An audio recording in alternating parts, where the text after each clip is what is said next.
All right, y'all, this part two. This one gonna be real quick. I ain't really got too much to say. I did have another topic that I wanted to talk about. Snoop Dogg and Master P, they suing Walmart because apparently their cereal is never in Walmart. Look, I'm gonna be all the way gangster with you.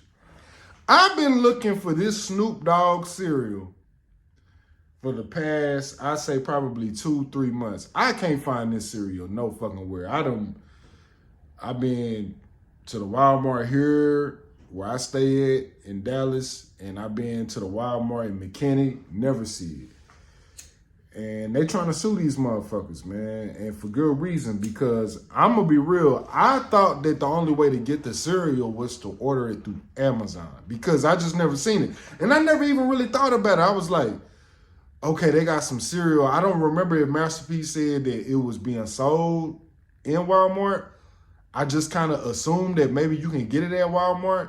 But then I was like, well, maybe you can't. You know what I'm saying? So I didn't really do no research on it. I just wanted to try it.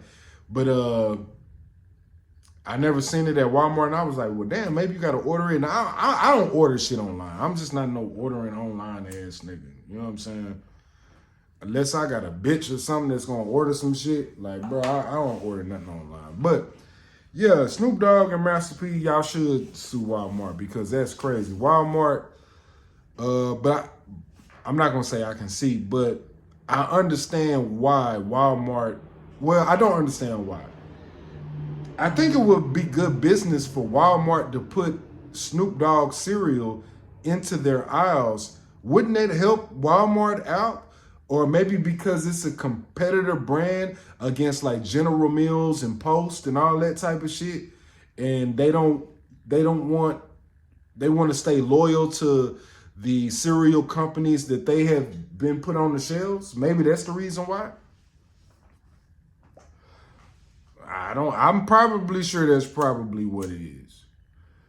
And then I was thinking too, I was like, well, why Trader Joe's ain't got the cereal? Aldi's, Tom Thumb. Does Tom Thumb? I went to Tom Thumb, couldn't find the motherfucker. I was like, well, maybe this shit is online. I don't know what's going on with that, man, but that's some whole ass shit. But it speaks to a bigger problem. That's just another way of pull yourself up by your bootstraps all you want to. You got to sue motherfuckers. You got to fight tooth and nail.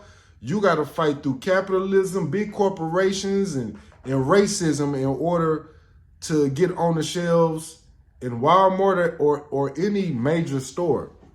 It's like you got to just go through the internet now. Snoop Dogg is such a big, his name, his likeness, everything is such a big brand, bro, that he can sell fucking cereal. Snoop Dogg can sell any type of food. Let's be real. Why wouldn't Walmart want to do business with Snoop Dogg? Oh, because he's black and independent?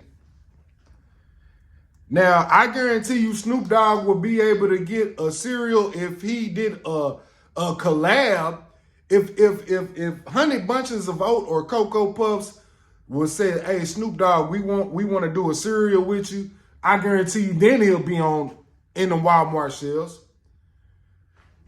And that might be the thing too, because if Snoop Dogg is able to come into the cereal industry, guess how many other rappers is going to come into the industry or black entertainers is going to get into the food industry and start doing their own shit. So that's the reason why. I just thought about that right now. Just like how they do with everything else we fucking do.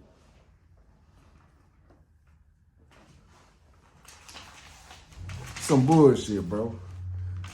You can be a multi-millionaire. You could be a whole black, worldwide black brand out here in these streets. And Walmart would not put you on the shelves when you're trying to sell cereal for $5 fucking.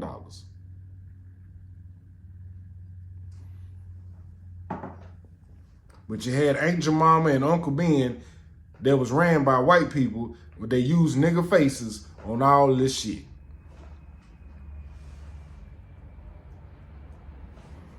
It's not about black or white, man. It's not about racist. Stop making everything racist. Pull yourself up by your bootstraps. The fuck out of here. Tucker Carlson is going to interview Putin. Been seeing a lot about this on these internet streets. And once again, Tucker Carlson. Tucker fucking Carlson. I'm going to be real. I think as a journalist, I like Tucker Carlson. I'm not going to lie to you. I think that he does fair interviews. I'm glad that he's doing this interview with Putin for a lot of different reasons. One of the main reasons is that Americans need to hear Putin's side of why he's doing the things that he's doing. And I think that's a threat to America propaganda because we're trying to make Putin look like the big bad wolf. I've been seeing a lot of things about Putin in a lot of his speeches that I'm not a Putin. I don't really know too much about Putin, but I don't know what the fuck going on. But I know as a person that's not informed in America, and I know how gangster America is, and I know how the media likes to make people from other countries seem like enemies, and they like to just the whole propaganda wheel over here when it comes to media and news. I would love to hear Putin, his views and why he's doing what he's doing. And I think that's a threat to the Democrats, and I think it's a threat to Republicans. Because if Tucker Carlson can humanize Putin and dispel a lot of myths, and if he puts up a lot of receipts, it's going to make Americans, we are already questioning the war of why we sending billions of dollars to Ukraine now. That's why Tucker Carlson is going over there, because we've been being fed certain things over here in this country about Putin. Now, I don't know Putin. I don't know Vladimir Putin. I don't know his policies. I'm not too familiar on it. But I know what I've heard about him through our government. And I would love to hear from him firsthand. Is he this warmongering person? Is he this trigger-happy nuclear type of person? Or is his agenda totally different than what America makes him seem to be?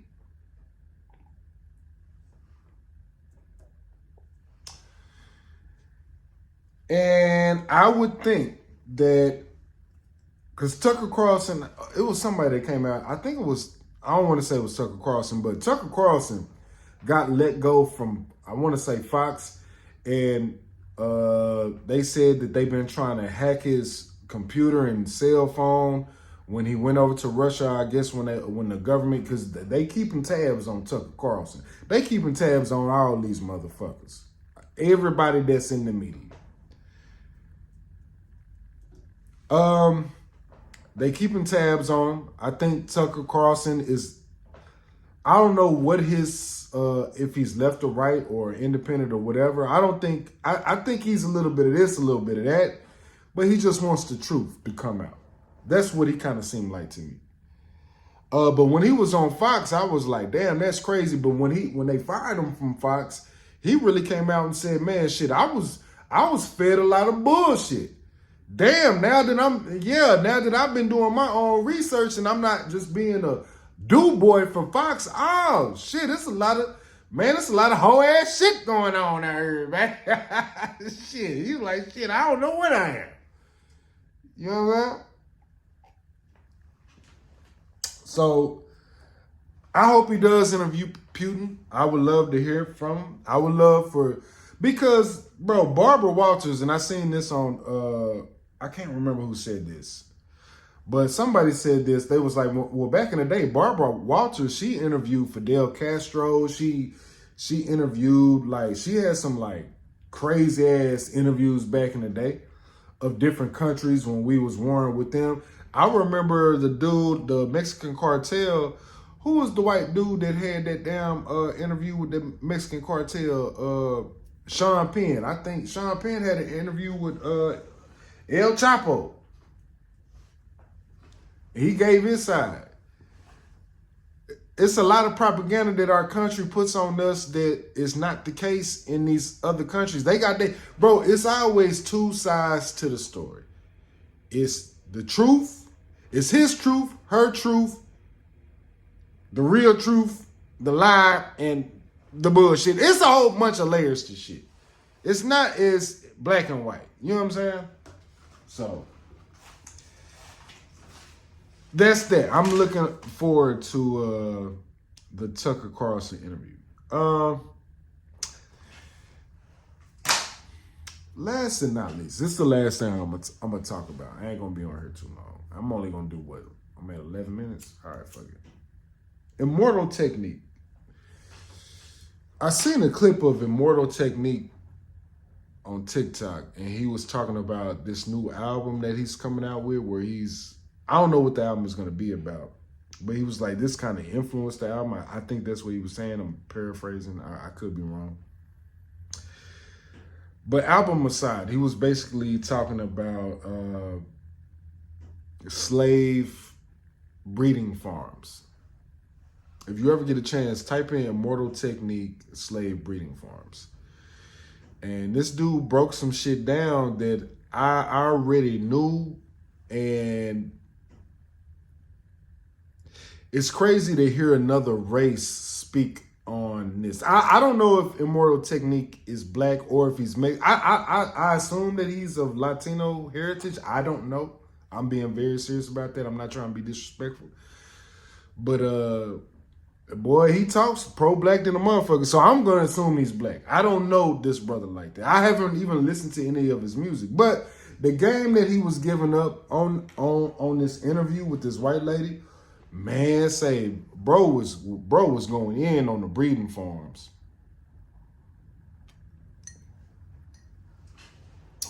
I think that a lot of times, being so far removed from slavery,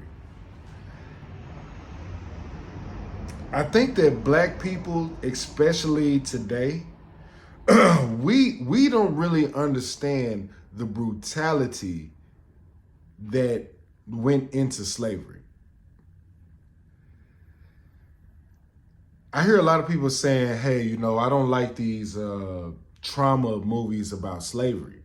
I don't want to see The Color Purple or Roots or, you know, all these slave movies, 12 Years a Slave and all this type of shit.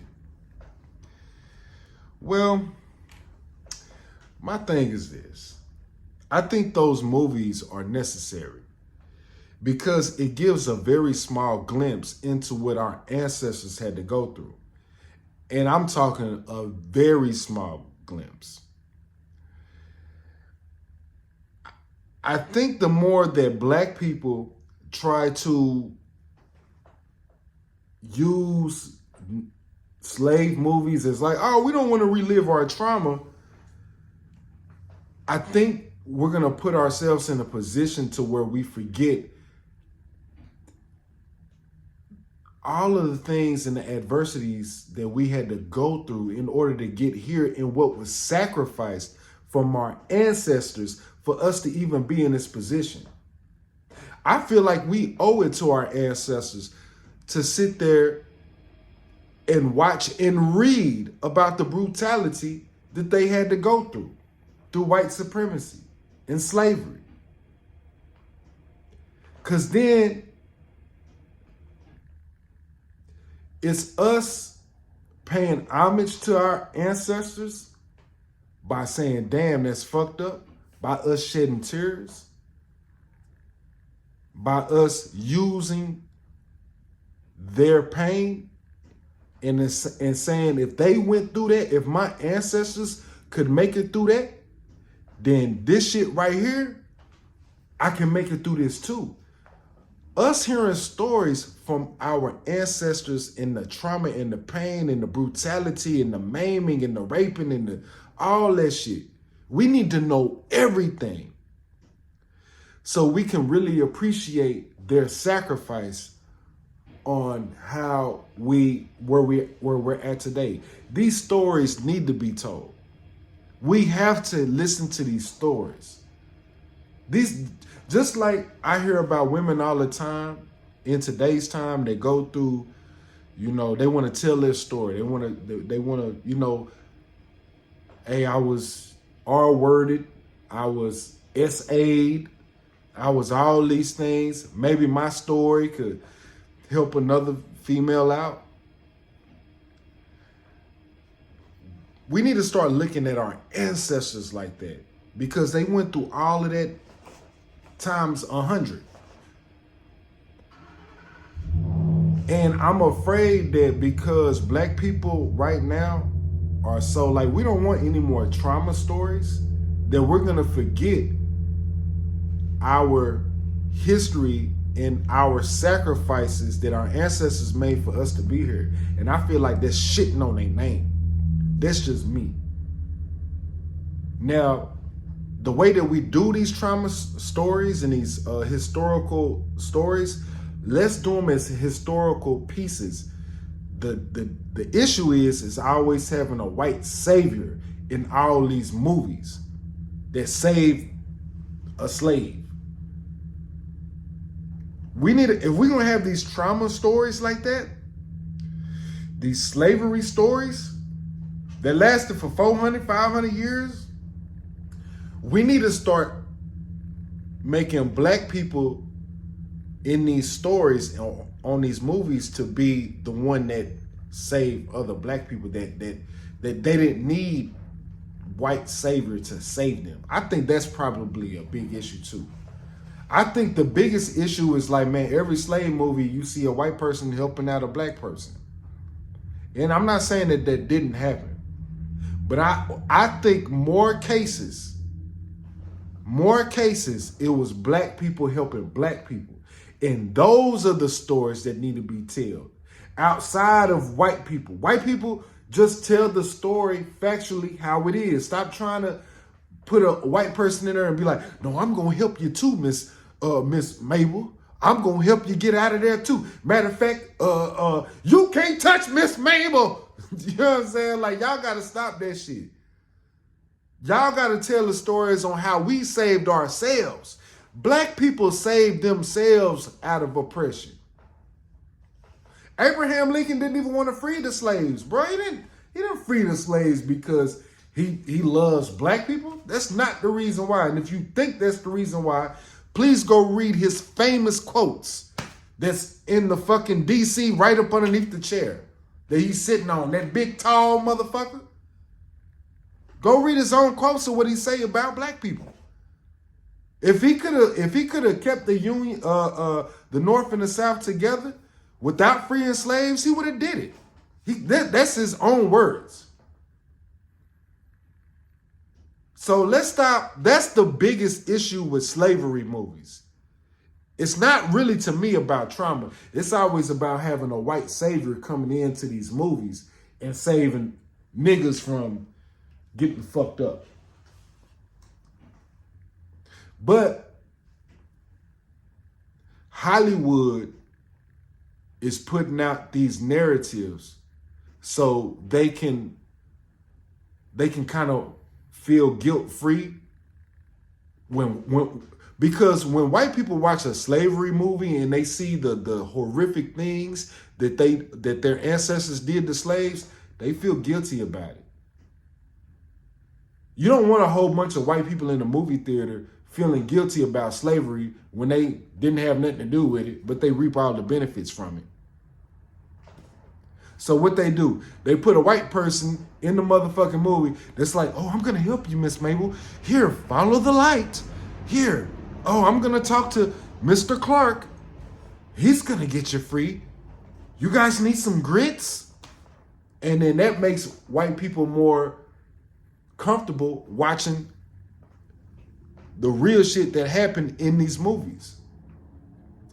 White people have a hard time accepting what happened when it came to slavery because they're so far removed from the barbarism when it comes to the raping, when it comes to the mutilation, when it comes to the killing, bros, the starvation, the policies, the treatment, all types of shit. Bro, the movies that we see now about slavery is nothing compared to what slavery really fucking was. That's why white people are using, that's why they put all these white superheroes in these slave movies. We all weren't like that. Oh, it's not all of our fault. Man, oh, I don't give a fuck whose fault it is. Who's benefited off of it. This country, black people do not even understand our own history. Black people don't even understand how many things that we have invented in this country alone. I'm not finna have the indigenous conversation because, yes, black people have been here before anybody was even here. We're not finna go into that right now. I'm with y'all 100%. But let's just talk about slavery times and all of the inventions that we created. You wouldn't have a civil civilization if it wasn't for black ingenuity in inventions, in engineering. Oh, bro, the list goes on and on. When it comes, I'm just going to lay out a few of them. Flight, in the air, nigga. Flight lights, heating up your home, your American flag that all you motherfuckers was mad that Colin Kaepernick was taking a kneel for. All white people should kneel for the American flag. That's the greatest honor that you can give to your country is kneeling.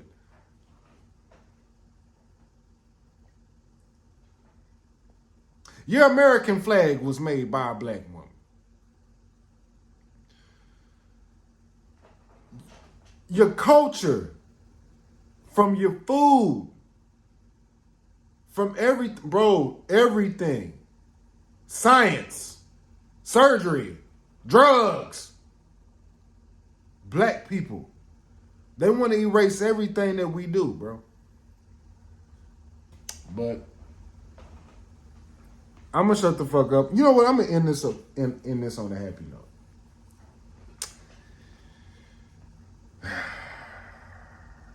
You know what? I can't because now I'm depressed. Hey, Bulletproof Podcast. Y'all stay black or die. You alright?